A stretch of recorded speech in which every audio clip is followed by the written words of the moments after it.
Assalamualaikum warahmatullahi wabarakatuh. Hai, kembali lagi bersama saya Paula Anggraini. Di sini saya akan menjelaskan tentang jenis-jenis paragraf. Paragraf terbagi menjadi 5 jenis, yaitu sebagai berikut. Yang pertama, paragraf eksposisi. Paragraf eksposisi atau paparan adalah paragraf yang memajankan, menjelaskan, atau menginformasikan suatu hal untuk menambah pengetahuan atau pemahaman pembaca. Paragraf eksposisi merupakan paragraf yang bertujuan untuk menginformasikan sesuatu sehingga memperluas pengetahuan.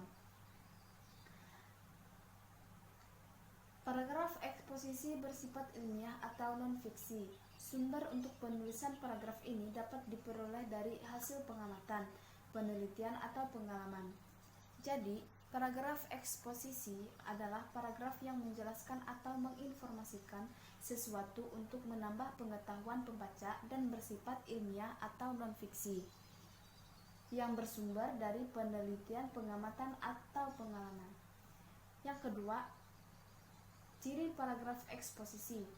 Menurut Suladi, ciri paragraf eksposisi antara lain: yang pertama, berusaha menjelaskan sesuatu; yang kedua, gaya tulisan bersifat informatif; yang ketiga, fakta dipakai sebagai alat kontribusi dan mengonkretkan informasi. Kosasih juga berpendapat bahwa paragraf eksposisi memiliki ciri-ciri sebagai berikut.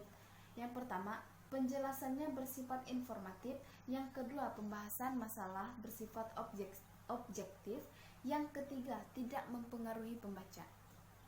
Yang keempat, penjelasan dinyatakan dengan bukti yang konkret, tidak mengada-ngada. Yang kelima, pembahasannya bersifat logis dan sistematis. Dari pendapat di atas, dapat disimpulkan bahwa ciri-ciri paragraf eksposisi antara lain bersifat informatif, terdapat fakta yang menguatkan, serta masalah yang ada dibahas secara objektif.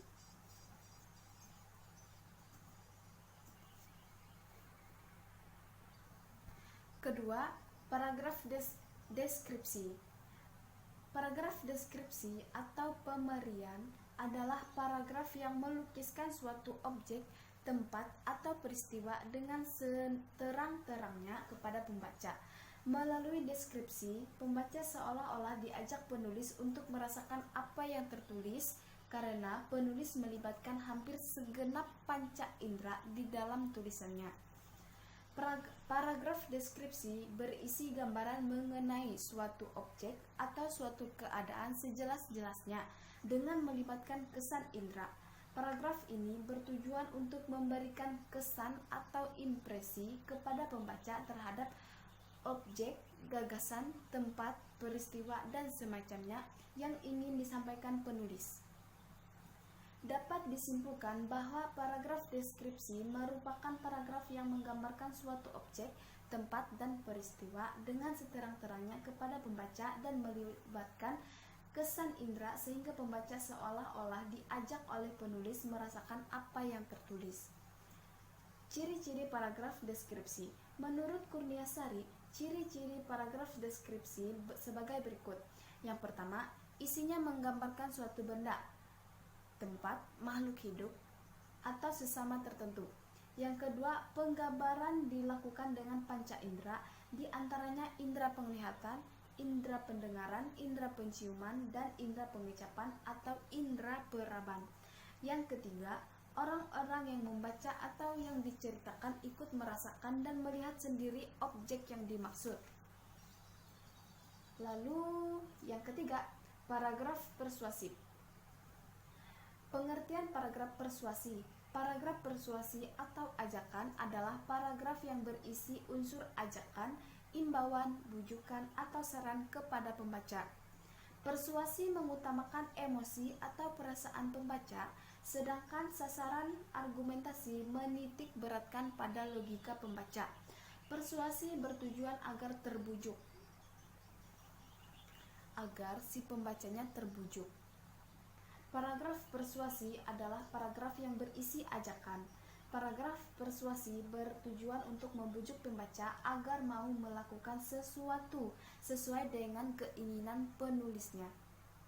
Artinya, jika ingin tujuan tercapai, penulis harus mampu menyampaikan bukti dengan data dan fakta pendukung. Jadi, paragraf persuasi adalah paragraf yang berisi ajakan mengutamakan emosi atau perasaan pembaca. Penulis menyertakan bukti data dan fakta pendukung dengan tujuan agar pembaca terbujuk.